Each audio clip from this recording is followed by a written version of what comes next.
كم عدد الصحابة؟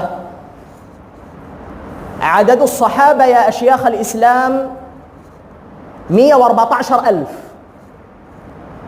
عدد الصحابة كلهم، أيوة كلهم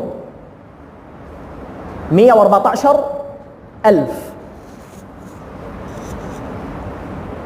المعروف أسماؤهم، يعني من 114,000 المعروف أسماؤهم 9,500.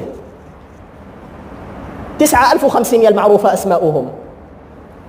والبقية من 114,000 لم ترد أسماؤهم إلينا. واضح؟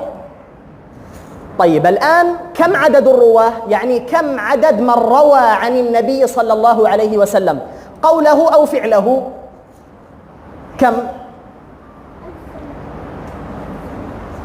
طبعا نحن الآن سنخرج عددا من 9,500.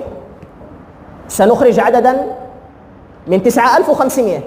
إذن كم عدد من روى من 9,500؟ 1,790. هؤلاء الرواه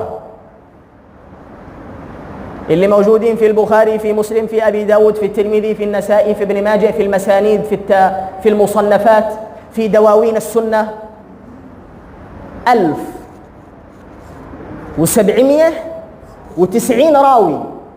هل الأعداد هذه تقريبية أم تحديدية؟